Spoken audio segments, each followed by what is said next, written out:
Good evening, everyone. Welcome to Tuesday Night Rotor Talk Live, episode 11, featuring our special guest, Haye Kesteloo from DroneDJ. Wanted to get started a few minutes early here. Going to do a little bit of housekeeping. Hope everyone in the U.S., all the fathers out there, had a very happy Father's Day. I sure did. Heard from all three of my kids in three different ways. One through Facebook, one through a text, and one through a phone call. So the important thing is, I got to hear from all of them, so I hope everybody did. Like I said, hope everybody had a great day today. I did, and it's let's just say Florida summer has hit Florida. It was when I got to my car today. It was, by the time it cooled off, it was 98 degrees. Yeah. Well, like I said, Welcome to Florida here. Yeah, that's just wow. That's all I can say on that one. So, hey Steve, you're gonna be dropping out early. Okay, head home from a job site. I'll pick up. Oh, sure thing. Glad you are on board. 79 Colombo, welcome to the show tonight. Yeah, it's summer is here in Florida, guys. It is just unbelievably warm. Just crazy. Glad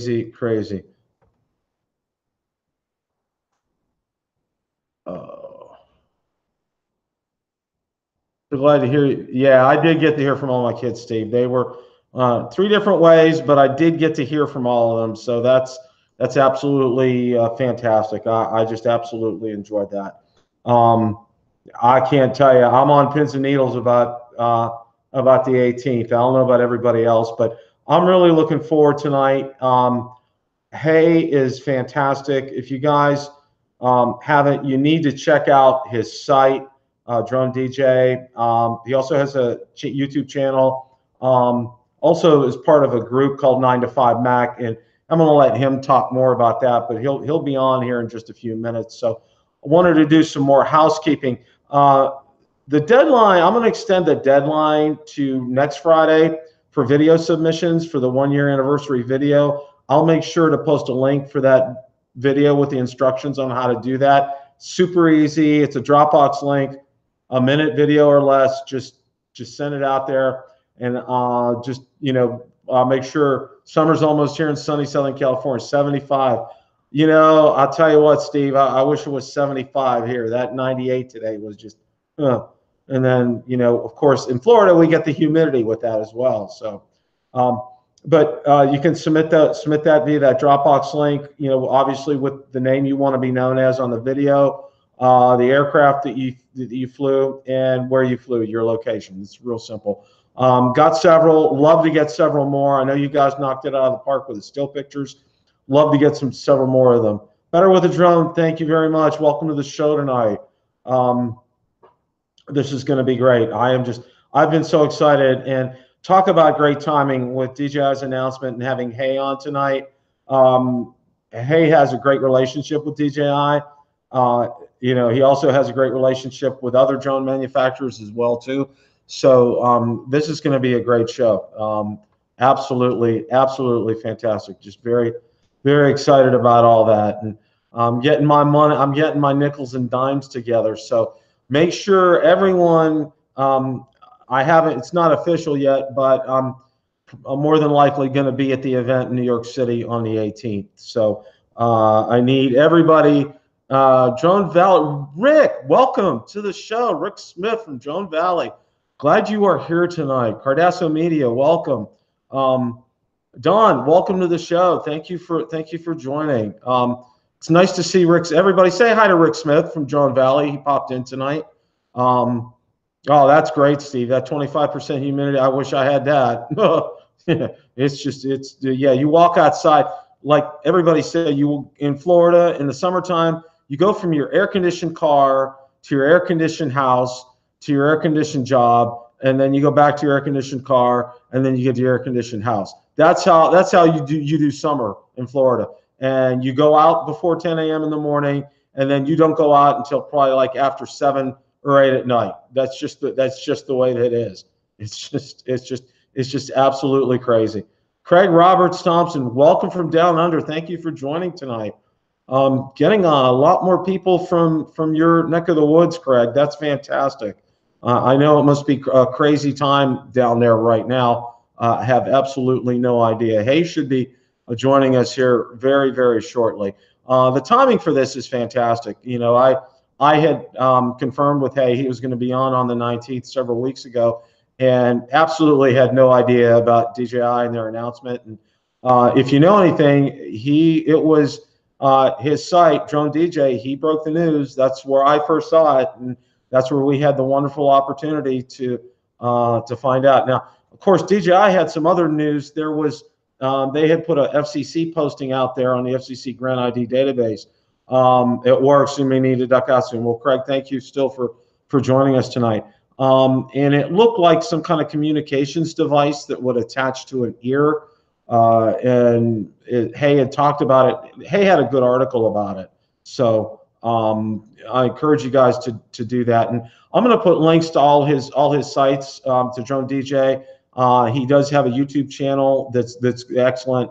I'm going to put that link out there. He's also on Twitter. That's where I go to two people to get my news, drone news every day. I go to DroneDJ, Haye Kesteloo, and I go to Sally French, the drone girl. And I did talk to Sally recently, and we're going to have her back on the show. Here's Haye. Hey, how are you, Bill? Good, Haye. How are you tonight? Very good, very good. Thank you for having me on your show. Oh, it's been a pleasure, and I tell you what, the timing couldn't be better with what's going on right now. It's just an absolutely wonderful time.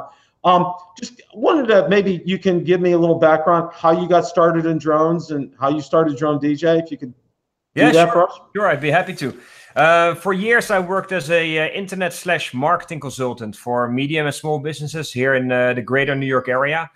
And so I was involved with helping them with, let's say, web design, content creation, web development, SEO, social media, and more also got involved with photography and videography. And photography always was a hobby of mine, so I already had an affiliation with that anyway. But then, of course, when video became more and more important for promotion online, things went really crazy, I guess, when drones came around. And all of a sudden, I had customers calling me like, hey, I need a drone video of this. I need a drone video of my my office building or my employees when they have an event going on. So that's when I got my drone. I bought the Mavic Pro back in, September. I pretty much ordered it on the day it came out, September 2016. I had flown drones before already, but that's for me when things became more serious. And yeah, I started flying drones regularly, doing all kinds of photography and videography with them. And that's kind of what kickstarted my passion for drones. And I think a lot of people who fly drones can probably appreciate, or a lot of people who like photography as well, will appreciate an aerial perspective because it gives you this whole new view of the world. And that's for sure what's got my initial attention.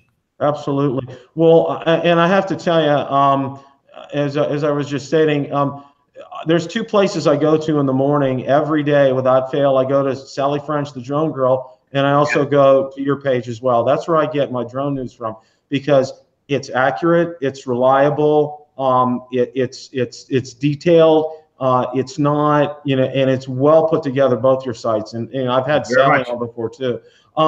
Could you tell us a little bit about how you started DroneDJ and also the bigger part of the group, the 9 to 5 group that you're a part of? Yeah, it's actually kind of interesting because Seth Weintraub is the guy who started 9 to 5 Mac back in 2007 or 8 already, like years ago. And he ended up living here in Croton-on-the-Hudson in New York, where I live as well. And so for a couple of years, we both lived in the same town. I already knew of many blog websites that have been quite successful. So I already was toying around with doing something like this. But of course, when you start a blog website, starting up takes a lot of effort and time. To build up any significant traffic is not something easy to do. And then all of a sudden, I got to know Seth, and I found out what he was up to, and that he was behind 9 to 5 Mac. And by then, it wasn't just 9 to 5 Mac. He already had 9 to 5 Google, 9 to 5 Toys, and a site, electric.co, that promotes electric transportation and writes a lot about companies like Tesla. So we ended up at a dinner party, and we started kind of talking about this business and the industry that we were in. And at some point, we ended up with, okay, why don't we start another site? Why don't we start another site for the 9 to 5 Mac family? And yeah, then the topic became pretty obvious. It was going to be drones, and it seems to fit well with the sites he already has. It fits well with my background, so we launched DroneDJ. So I got to ask you, how did you come up with the name DroneDJ? Yeah, good question. Nowadays, coming up with a good name is near impossible almost, because whatever you come up with, there's already been at least 5 people who had the same name. So Seth and I went back and forth probably for a month, 2 months maybe, brainstorming all kinds of ideas. And we had a few criteria. Like, we wanted the name to be short, to be catchy. It had to have a clear affiliation with the word drone. It had to be .com. We wouldn't settle for anything else. So at some point we got lucky and we were able to acquire DroneDJ. Seth came up with the name and I thought it was a brilliant name. We had some other really good names as well, but none of them were as short and as catchy as this. So we settled on DroneDJ, got the domain name, and that's it. That's how we got started. You know, I got to say this. That's just an absolutely fantastic name, because you hear DroneDJ, well, automatically, first thing that comes into your mind is DroneDJI. You know, you think of that, and that's just Seth just hit a home run with that. I just absolutely love that. Yeah, I mean, it has a connection with DJI, or it's close for sure. Yeah. But what we like to say is that DroneDJ is like we're spinning the news about drones, like anything related to drones, whether it's educational or for fun or breaking news, rumors. We would like to cover all that information, basically. You know, and I have to say this. I know and I really started following you probably, I think it was probably December, January timeframe. Yeah. And you broke the news about the Mavic Air, and now you broke the news about what were probably the Mavic Pro 2. And tell us about, you know, you've developed some good relationships with these manufacturers. Can you tell us a little bit about that? Yeah, for sure. Again, it helped that we already had sites that people knew. I mean, especially 95Mac and now Electric as well are pretty well known within at least certain groups of people. So it helped to be able to tell people and show people who we are and what we've been doing. And when we came out with something new, Seth already had some of the connections. I've been working hard to create, of course, my own network within the drone industry. Going to different conventions, conferences helps a lot. I mean, there's a lot of stuff you can do online as well, but I find that FaceTime is always the best. Like, just being able to shake somebody's hand, talk to somebody, meet them at their booth or go to their events helps a big deal.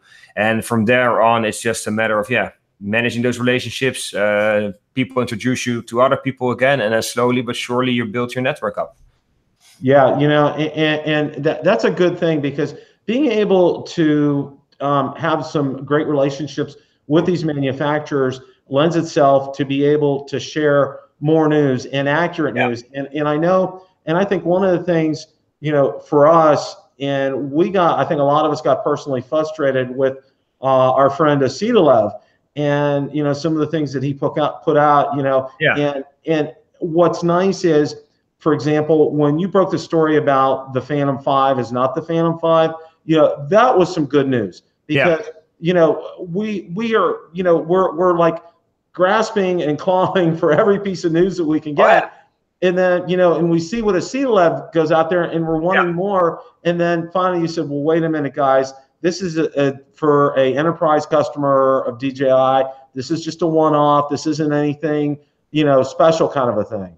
Yeah, and it's hard, because when you're dealing with breaking news and rumors, you're walking a fine line, of course, between facts that you know to be true and facts that could very well be true, or things that are really rumors and you're not quite sure whether they're true. We found with both 95Mac and Electric, people that have leaked information to us and sources that we've worked with. Some of them were, how do you say that, not unreliable, but they would go back and forth sometimes as well. And we found that sometimes they play games and they'll give you something that's not true, and then it's up to you, of course, to make sure you get your facts straight. But then let's say a little later they have changed their minds again, and now all of a sudden you get really valuable information from them. So I think with people who leak, you never quite know what their motivation is, why they leak information. They change. Sometimes they're totally anonymous. Sometimes you actually get to know them and you know who they are and you develop a relationship. That's, of course, much better. My experience so far within the drone industry has been that there are very few leaks, and I think that's one of the reasons why many people were so focused on Asida with his rumors. Last time with the Mavic Air, we actually got from various other sources information, but it only happened at the very last moment. So that was a bit of a different story. But yeah, I mean, people who leak, you have good ones, reliable ones, and you have people that you can't really trust. And sometimes you only find out after the fact. Well, one of the things that I've been telling people to go out there and look at, and you had an example of that. I mean, we saw a good example today on this communications device that is on the FCC Grant ID database. And I've told people, I said, this is probably one of the more accurate ways of being able to predict when a drone comes out. But then I reminded everybody, and I think as you're aware, that the FCC Grant ID was approved for the Mavic Air the day it was released, and the same thing on the Spark. So, that's something that, it's nice to know. And for example, we had that information ahead of time on the Phantom 4 Pro V2.0, but right now, I mean, you go out and you try different iterations out there. There's nothing on there in a Mavic Pro 2. No, and I think DJI's gotten a lot smarter quickly as well. I mean, we were able to kind of catch them with the Mavic Air when we knew the name was going to be Mavic Air. When we tried that in the URL and we actually hit on their site, we're like, all right, we know you guys have this page reserved. So then we felt pretty confident. With the FCC information, it's much more difficult. First of all, it's tons and tons of pages, and it's not all that easy to decipher sometimes. And I think also for the, let's say for the drones that they really care about, the products that they want to keep secrets, I think the FCC works with them quite well, and that stuff won't be released until it's ready, basically, until the day of the event. And for me, and one of the things that I've told people, and I've done videos on, I say, some of the things to look for, the FCC Grant ID, when prices are dropping, but the other thing is, and it's really good too, not prices just dropping here in the States, but overseas as well too. And that's a strong indicator. Now, and this is one thing for me, and this is a question for you. I've done some extensive research as far as DJI's release dates. Okay? And there's no pattern. They don't follow a specific pattern, which is a good thing because they're not they don't they're flexible as far as the market is concerned. Here's my question. Do you think that DJI had this drone ready and was just waiting to see what its competition was going to do? That's a very good question. It would not surprise me at all if that's what they do. I'm pretty sure. I mean, what I've learned from DJI is they're very smart in how they play the industry and how they strategize everything. You see the same thing with the promotions. Like they obviously are trying to get rid of the inventory that they still have before releasing a new product. Now, I don't know if they would delay the announcement of a new product so that they can sell more of the old inventory. I would if I was them. So yeah, I think it's fair to say they probably try to time it the best they can. But then again, it's a tricky game because you can't wait too long because then other people may catch up with better technology. I mean, a company like Skydio comes around and now all of a sudden you have fully autonomous drones flying around. So you want to time it right, but you can be too early, but you can also be too late with a product announcement. So it's not easy, I think. Yeah, this timing is it's an imprecise mechanism at best. I mean, one of my majors in college was business, and that's one of the things that even back in the day, our professor taught us was, timing is everything, but, you can be a little off or a little on and it can make or break you. And I think that, one of the things here is wanted to talk about a couple of the other drones that have come out, the Parrot and Afi. And a lot of people, at first were trying to compare it to a Mavic Pro. And I said, no, guys, no, that's the wrong drone to compare this to.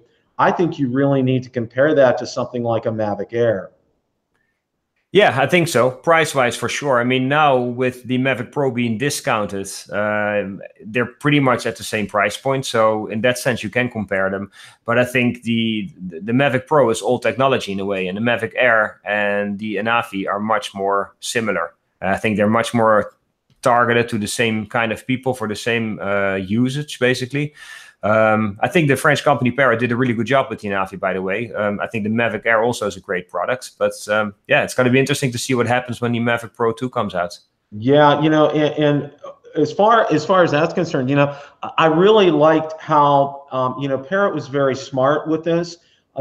They were very good with this release, I thought, in terms of way they handle it, they marketed it. And I know Billy Kyle, he got an invite to the event. I think maybe you were probably there as well. Yeah, we were there. Yeah. And it was done very well. Conversely, and I'm going to go to Autel for a second.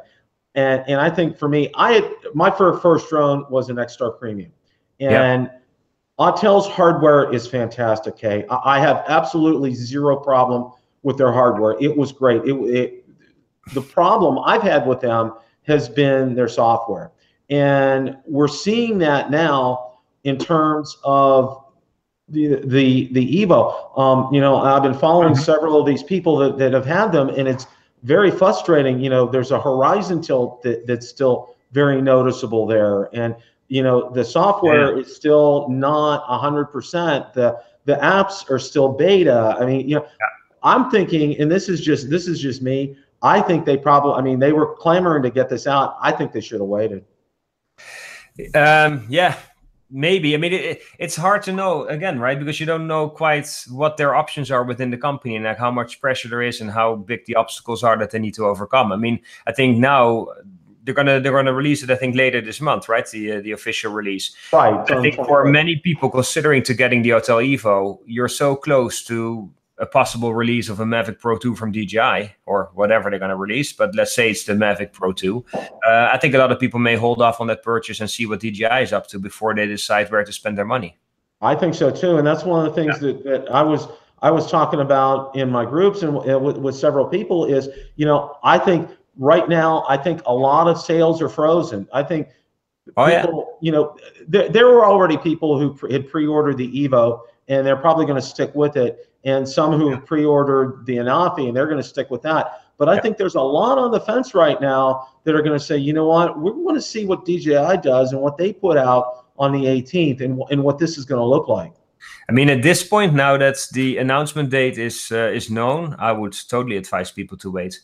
That's just one of the things. Now, I got a question for you. I know you've been invited to the press event, which is a week before on the 11th, and after that you'll be under an embargo.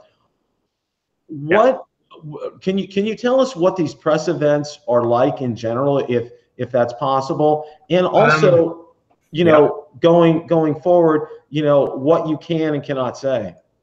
Yeah, so we've never been to a press event, not for the drone business at least, like the one that we've been invited for now.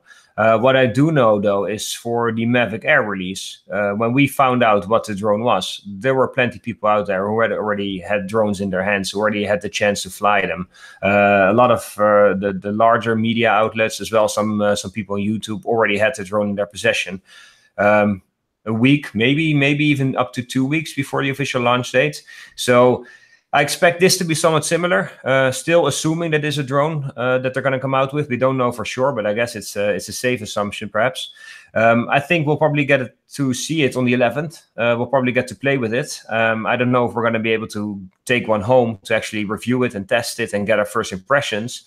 The real launch, of course, is on the 18th. But again, if you go back to the launch of the DJI Mavic Air, the day that product was released was the same day that many articles hit, that many videos came out on YouTube. And and I know that a lot of that content takes serious time and serious work to put that together. So a lot of people already had that product in their hands. And I assume something similar is going to happen this time.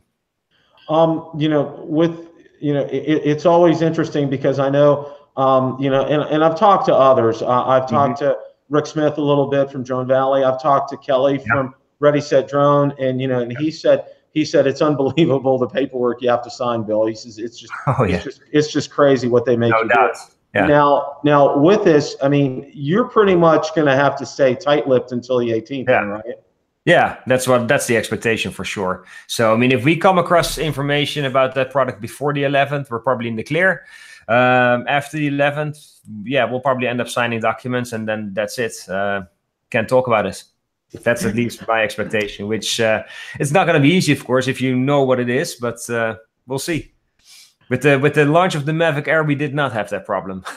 Yeah, you know, and that's one thing, and I think that's one of the reasons why, and I think I alluded to it a little bit earlier, was, you know, why I think you have a quality site, and this is something, you know, I'm obviously, you know, when this video gets published, I'll make sure there are links in the description to your pages and to your channel for sure. You know, quality really speaks for itself, because, you know, I don't know if you know, one of the guys that I really started to follow before I got into YouTube, before I created the channel, was Sean Cannell. I don't know if you're familiar with him or not.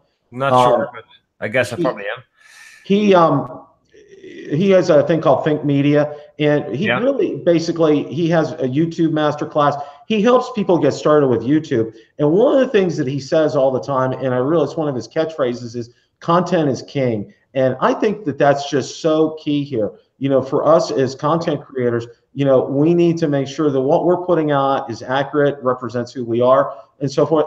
And that's the same for you. And that's the reason why I gravitate toward, there's two sites I gravitate towards, is yours and Sally French's. It's because of the content and the way, and not only the content, but the way it's written. Because, you know, if I go out there on any given day out on Twitter, and I will see articles, and then I'll click on the link and it says 2015 on it, or 2014 on it. You know, these are rehashed articles. Whenever I go out to look at yours, it's today, it's relevant, it's right where it's at. Yeah. I mean, that's for sure what we try to do as best as we can. I mean, the challenge, of course, is that there's so much news when it comes to drones. I mean, it's not just new products and, let's say, product reviews, but it's all the legal stuff, the FAA stuff, the rules when it comes to flying drones.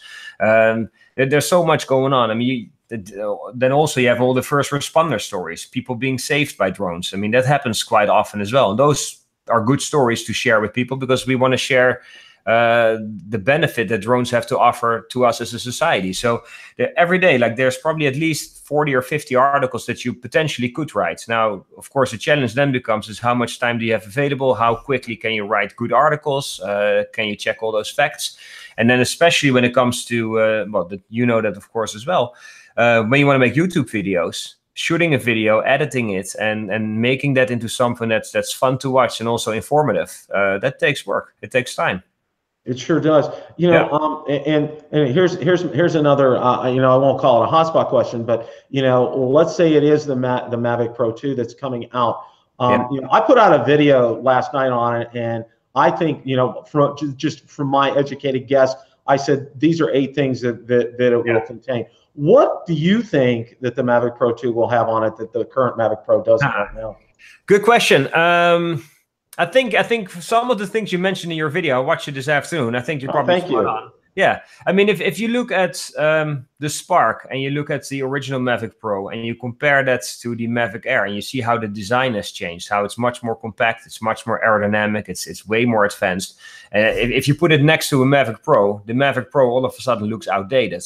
Whereas when I first had the Mavic Pro, it looked like modern and up to date. So I'm expecting something similar with the Mavic Pro 2. I think the form factor is going to be different. The design is going to be different. You'll probably see that it has better components inside that require less heat dissipation, so they can probably package it smaller. I'm expecting at least obstacle avoidance, probably all sides. I hope so, at least. I think that would be a big selling point for many people. Oh, yeah. I think it's going to be more expensive. I mean, if you look at the Mavic Air to be a replacement for the Spark, then let's say the Mavic Pro 2 could be a significant step up from the current Mavic Pro. So I think it may be more expensive. I hope they're going to better protect the gimbal.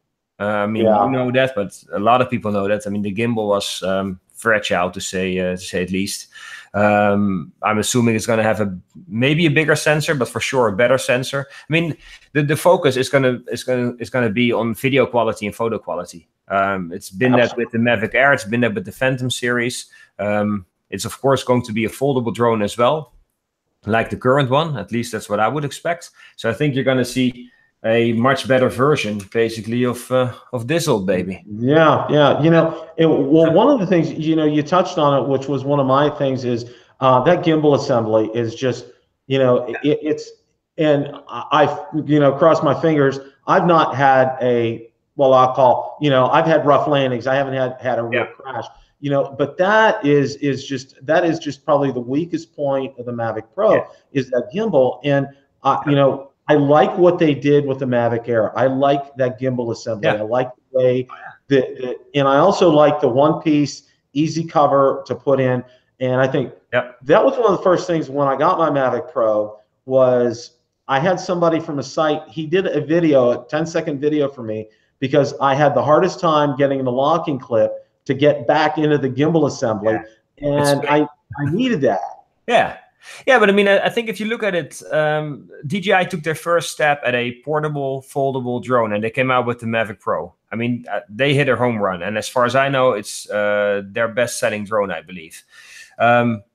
If you look at how things changed with the Mavic Air, then you can only expect to see similar improvements for the successor of the Mavic Pro. So for sure, the design is going to be a lot smarter. It's going to be a lot more compact. It's going to be a lot more aerodynamic. The gimbal, I would imagine, it's going to be better protected. Yeah. Yeah, and and I've had a few people say, well, no, this is going to be a Phantom 5, and I said, well, my thoughts about that have always been, number one, they just came out with the Phantom 4 Pro V2.0, and I think that's like, I look back on that as like when DJI came out with the with the Phantom Pro Obsidian and with the the Mavic Pro Platinum, just it's kind of like an intermediary, and that release was what I'll call a soft release because that was over in Berlin at the conference over there. Yeah. But with the Phantom 5, my thoughts are if it comes out, it's going to be late fourth quarter. I don't see it any sooner than that. What are your thoughts about that? I agree. I mean, they may well come out with a Phantom 5. I mean, I wouldn't exclude it for the event on the 18th, but it's not what I would expect. I mean, I would expect them to come out with a Mavic Pro successor. If they still come out with another drone this year, I mean, for one, it would make for an amazing year that they come out with 3 new products in one year. But if you look back at the release date of the original Mavic Pro, that was in September, late September. This one is going to be mid-July. So they do have the rest of the year, basically, to come out with yet another product. And I think if you look at how old the Mavic Pro and the Phantom are at this point, both of them are due for a replacement. If DJI can pull it off, that they introduce a DJI Mavic Air and then the Mavic Pro and then a Phantom 5, it'd be an amazing year for drones for sure. It really would. Now, one of the other things that I've seen several people comment on is they're thinking that DJI is going to name this something entirely different. And, I want to hear your thoughts on that, but I'm also going to add, immediately, one of the things that I learned, and Sally French had posted this, is the most registered drone with Kitty Hawk, the Kitty Hawk app, is the Mavic Pro. So what are your thoughts on that? I think if you were to do away with that name, you lose a valuable name. It has a lot of recognition. A lot of people know the Mavic Pro. So to shove that name to the wayside, I think would not be a smart idea, unless they see the Mavic Air as a real successor. But I doubt that. So in my mind, I think you're right. I think it would be an unwise choice to give such a valuable name up and to introduce yet another name. And also, I think it may make things confusing for people because then you have a Spark, you have a Mavic Air, you have the old Mavic Pro, you have then some other drone that is the successor of the Mavic Pro, and then you get the Phantom series. I don't know. I hope they keep the name. I've been one, and I've always been one to say, DJI is smart because, 2 things I've always said. Number one, they don't waste technology because what they may have done on something commercial will trickle its way down to the prosumer drones. And same here, with this name, they did a lot of research, and I know from majoring in business, there's a lot of effort that goes into naming a product. And like you said, this name recognition, it's instantly recognizable. You say Mavic Pro, I mean, even if my wife, Yeah. I'll say Mavic Pro, she knows instantly what it is. Yeah, but also if you look at the other drones, I mean, they've done the same thing with the Phantom series. They've done the same with the Inspire 1 and the Inspire 2. And I think if, for instance, take a look at car manufacturers, BMW 3 Series, 5 Series, 7 Series. I mean, it's nice to keep those names or the model range in that way the same. Absolutely, and that's one thing, for me, and to say that DJI doesn't waste this technology. And I want to go back to, that wonderful story that you broke about that, this was for a, the Phantom 5 mock-up that we saw with the lenses and all that, and I have talked about that, and I've had some people agree with me, they said it was for, an enterprise customer, but I had several people tell me, well, they think that enterprise customer was DJI themselves. I don't know. It's surprising that DJI reached out to me proactively to deny that story and to say, oh, this is a one-off. I don't know how expensive it is to make interchangeable lens systems for a camera that you mount on the drone, but I can imagine it's not cheap. And to do that for a one-off customer and to only have, I don't know how many they would have made in that case, but I don't know if it's if you can believe them on this one. I mean, I think it would be amazing if they can come out with a Phantom 5 that has interchangeable lenses, basically like a mini Inspire with the Zenmuse X7 and those lenses.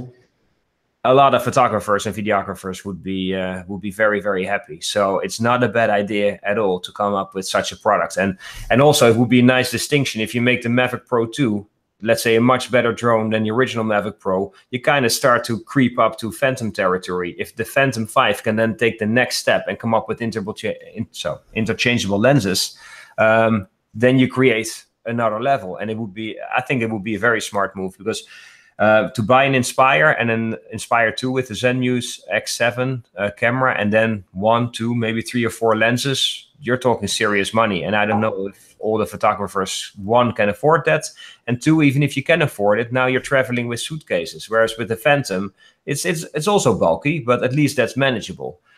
So I do see an opportunity for a drone with interchangeable lenses. So let's see what they do. I hope they do bring that out.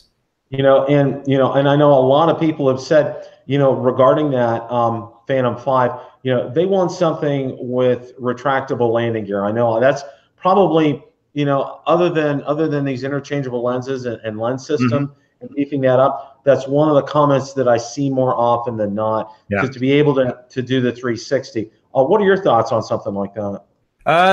It'd be smart. I mean, if you can do 360 camera work, that would be a nice benefit for sure. I don't know if it makes the drone heavier, more complicated, more fragile. I mean, you also see a lot of people using the Phantom because it's easy to grab it out of the air. It's easy to launch it. I mean, I've seen videos where people catch it when they're sailing race sailboats over the ocean, and they catch them just fine. I mean, it'd be hard to imagine doing that with any other drone than the Phantom. So I don't know.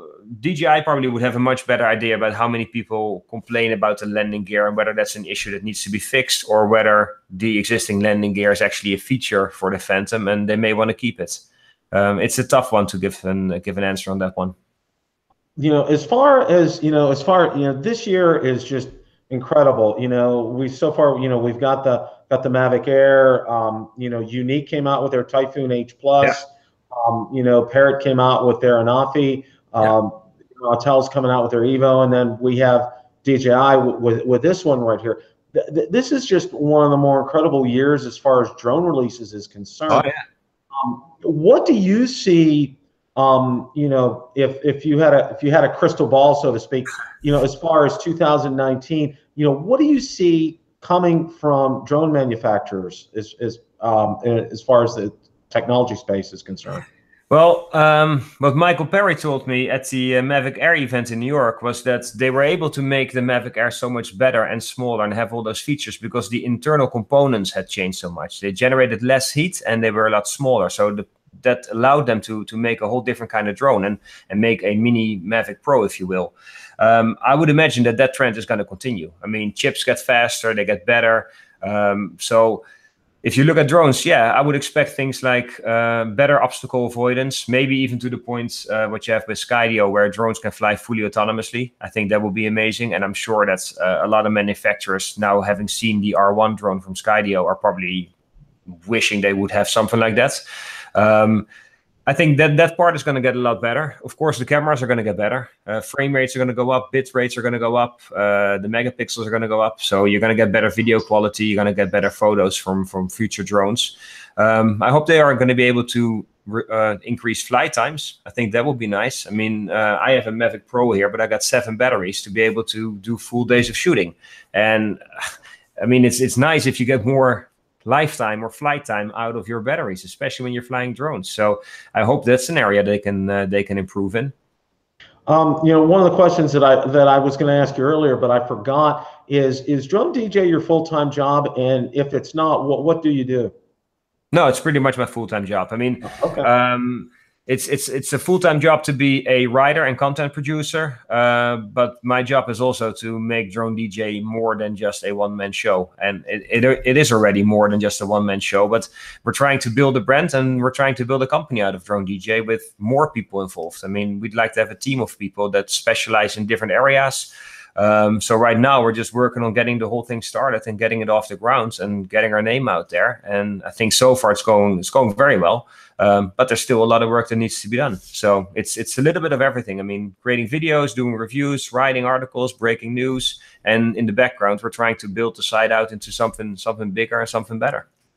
You know, like I said, you know, it's polished, it's professional, it's well done.